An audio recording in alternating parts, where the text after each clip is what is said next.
All right, start from this. What? Okay, start from this chapter. We'll learn something new. Okay, so for method course, this is actually three big part. Okay, three big part. One part is function and relations. Okay, in that function we have modeling questions, we do analysis questions, we model different type of things into different functions. Okay, we learn a lot of rules, we learn the domain, we learn the range, we learn how to sketch for graphs, and we talk about substitution, all that kind of thing. That's all belongs to one type, and that's actually about half of the course is on that, which is function and relations. And the second part is called like probability and statistics. Okay, so we'll not really learn probability this year, so the probability will be learned next year.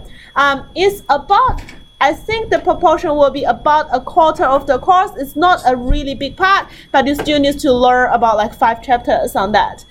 And the last part is called differentiation, calculus. So differentiation and anti-differentiation. So it's something you haven't learned at all before.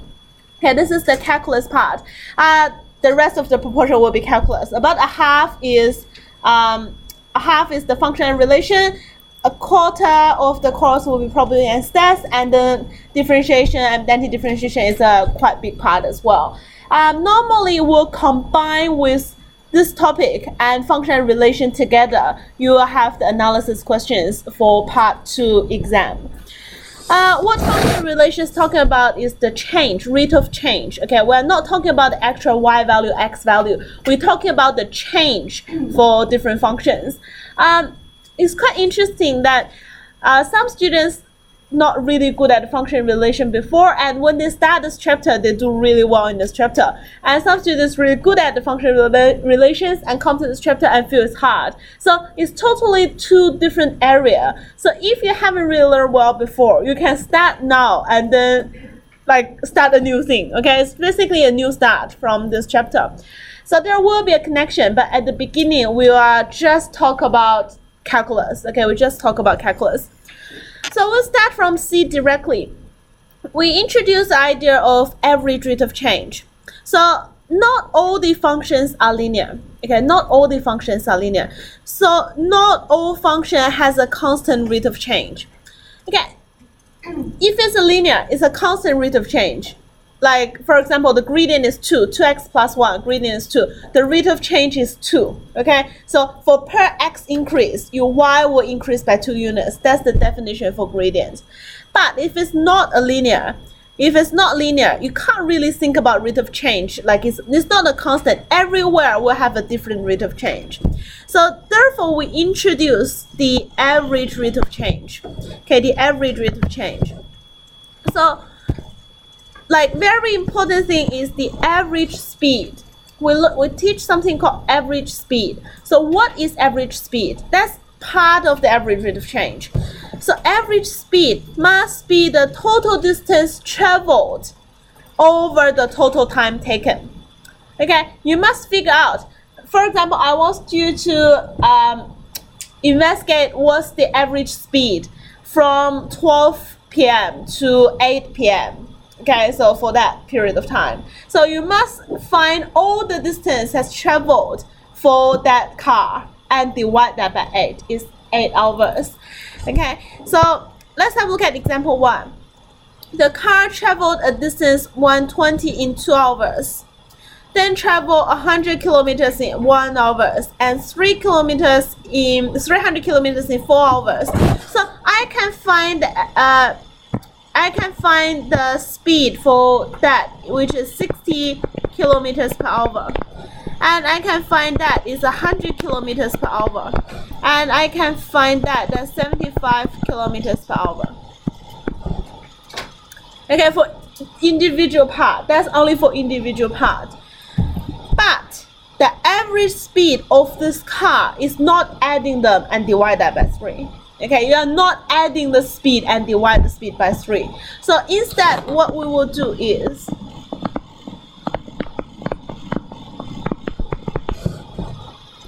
we add all the distance traveled divide by the total time taken.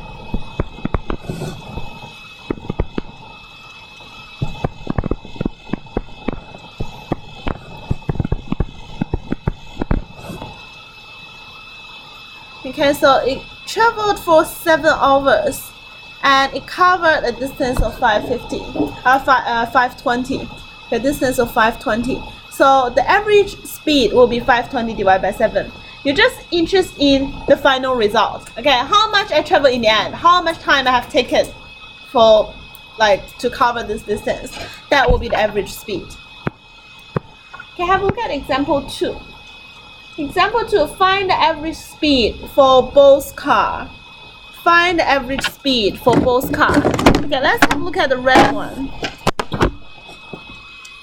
Okay, if you draw a vertical line down here, both C and D got a 60 seconds. So both cars has traveled for 60 seconds. Okay, for 60 seconds.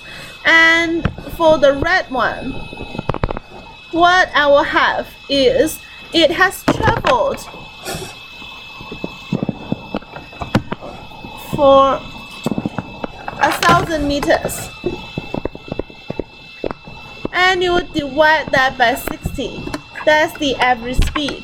And that is also the rate of change for the linear. Okay, the gradient for the linear.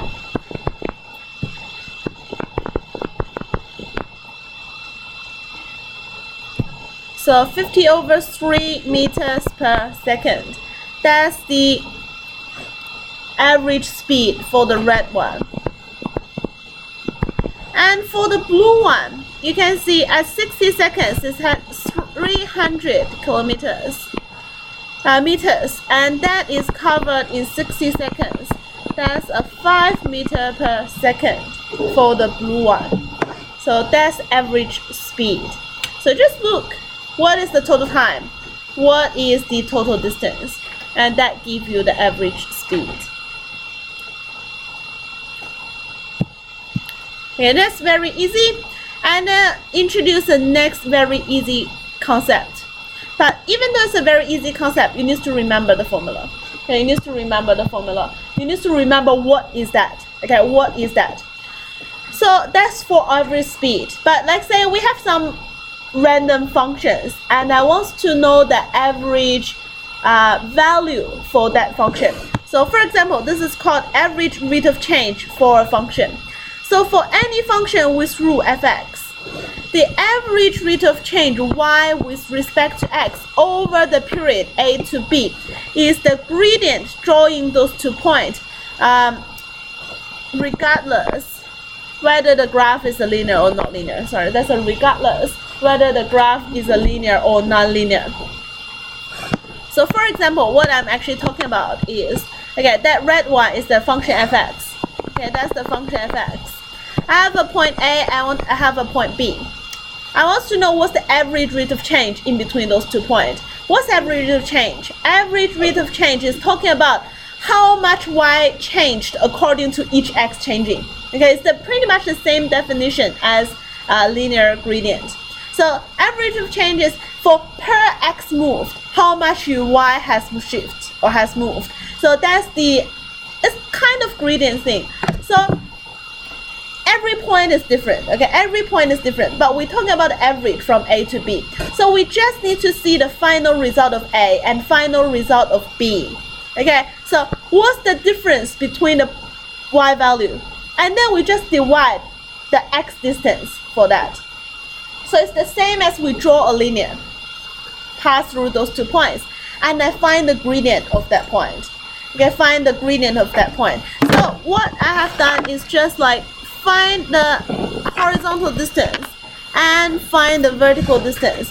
That's the change in y. So it's y2 minus y1. I don't care what happens in the middle. Okay, I don't care what happens in the middle. I just want to know the finish point, the start point, what's the difference between those 2 values. And I want to see how long it takes for those value change. So this one is just x2 minus x1. Okay, just x2 minus x1. So the gradient will be y2 minus y1 over x2 minus x1. That's the average rate of change, and it's also the gradient connecting those 2 points. Okay, so that's the formula. y2 minus y1 over x2 minus x1, or like fb minus fa over b minus a.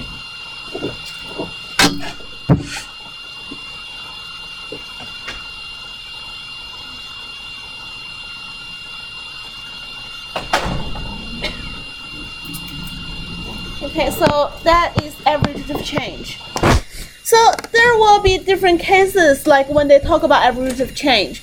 So when given a rule, then just use the formula directly. You know the exact value of x, exact value of y, and then just find the average of change.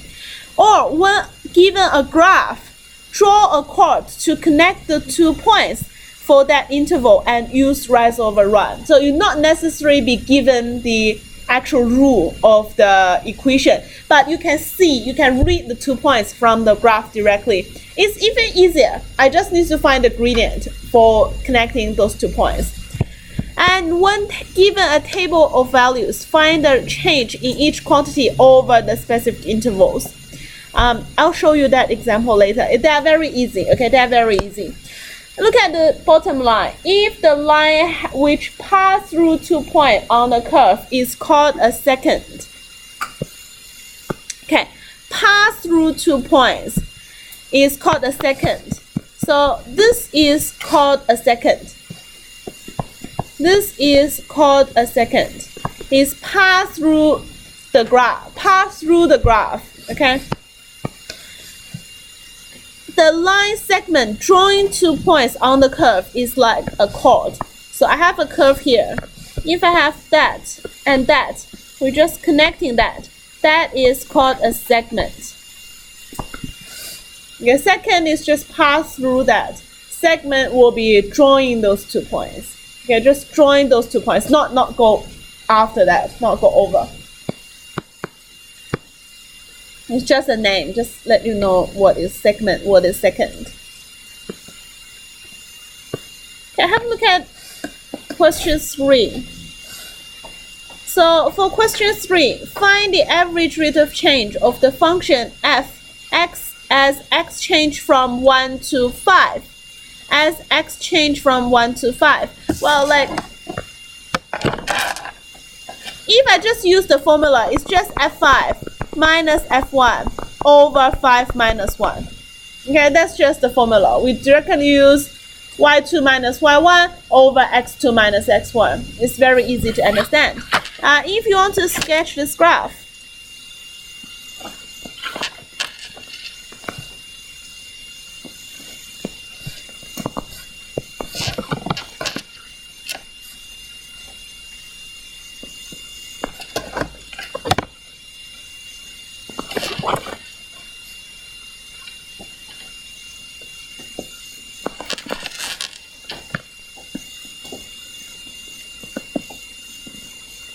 that's the shape of the graph.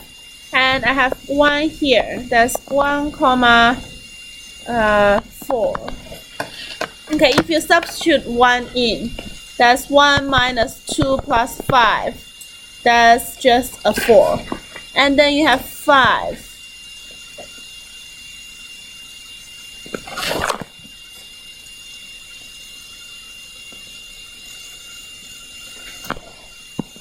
5 is here.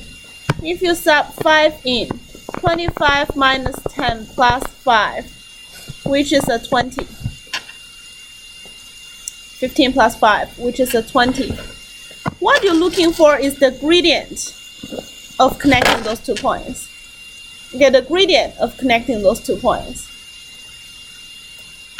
So how do we find the gradient? It's rise over run, right?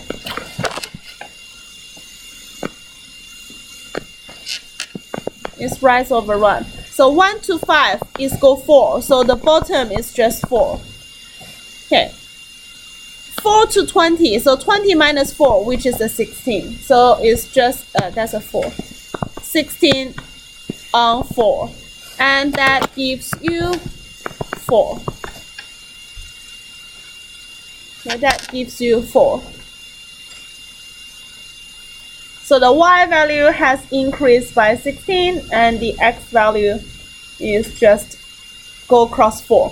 So what that actually means, So it means from the interval 1 to 5, for each for x increased by 1, the y should increase 4.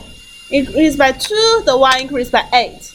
Okay, so on average, because at 1 is only 4, at 5 is 20, so it has increased 16 in between 1 to 5. So for each x increased by 1, the y will increase by 4. That's the meaning for this 4. So that's the average rate of change. Okay, that's the average rate of change. Okay, let's have a look at next one. Calculate the average rate of change for the point A to B. So from the point A to B, okay, B is here. A is about here. So what you want to find is just the gradient of that line. So what I will do is just 5 minus 14 over 2 minus negative 1.5.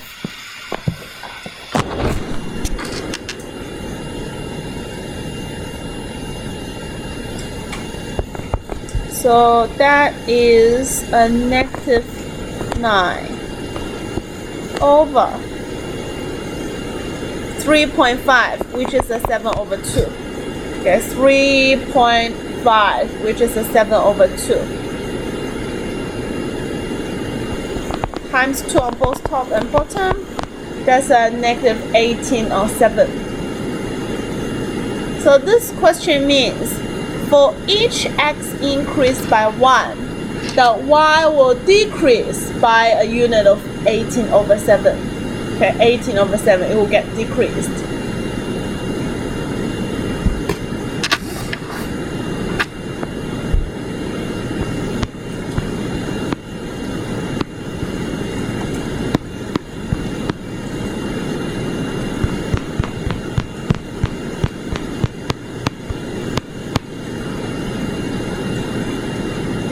Okay, next one is the table one.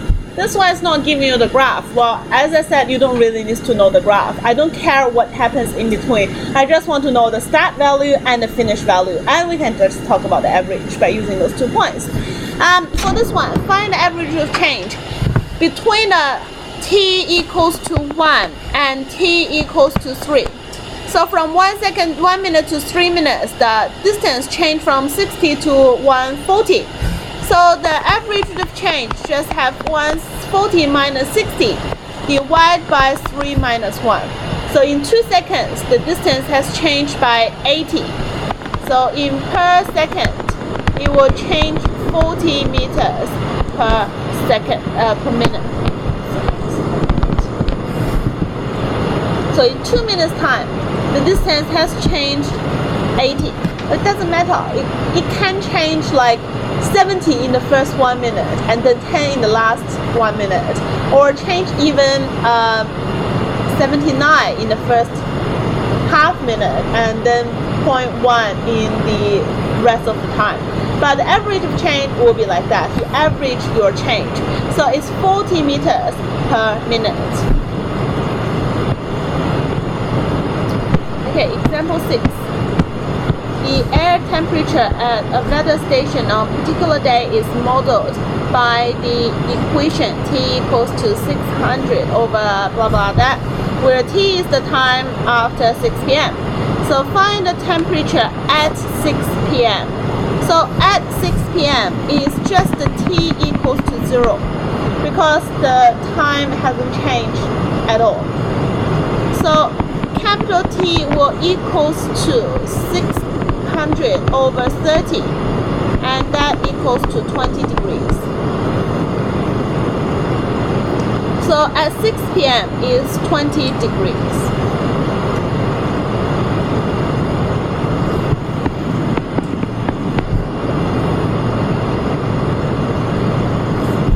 B is asking, find the temperature at midnight. When is midnight?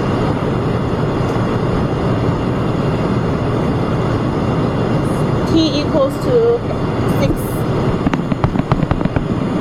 So we'll calculate the temperature here. That's 600 over 36 plus 12 plus 30. That's 600 over 48. Is that 48? 78.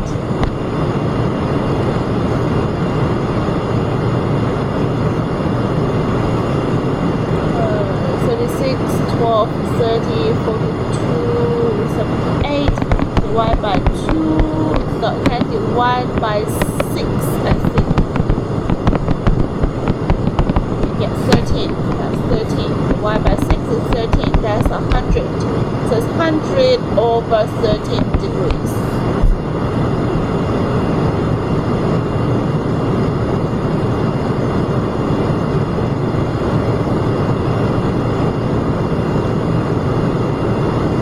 So you don't really want to know whether it's midnight, 12 a.m. or 1 a.m. You want to know how many hours has been passed after 6, because your starting point is 6 p.m. So you need to count the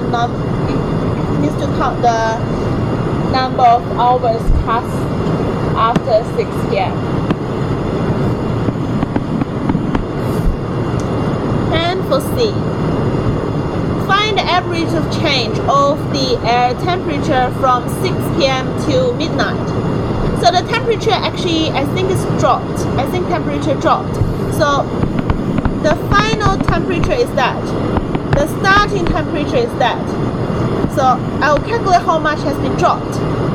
But it's over 6 minus 0, because it's in between 6 hours, the temperature has dropped from 20 to 100 over 13.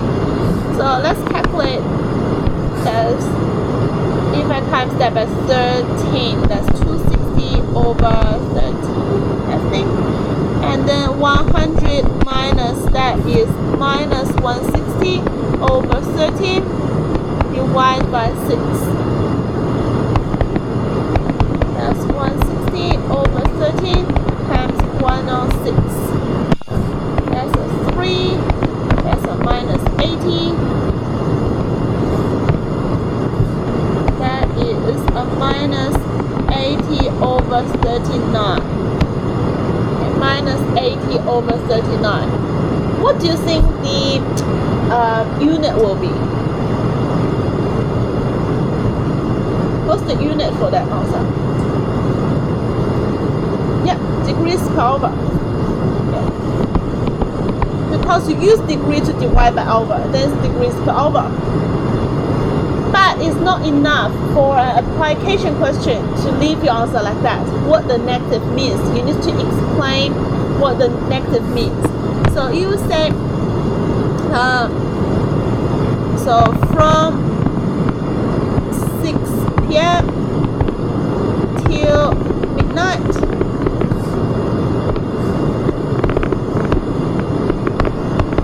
on average,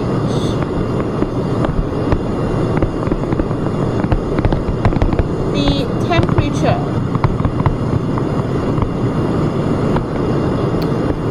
dropped 80 over 13 degrees per hour, or decrease, or like something like that.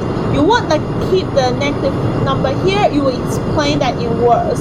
What's that? What's the negative means? There's a practical meaning of that, which means the temperature is actually decreasing. So, or actually drop down. So the temperature is decreasing from what to what?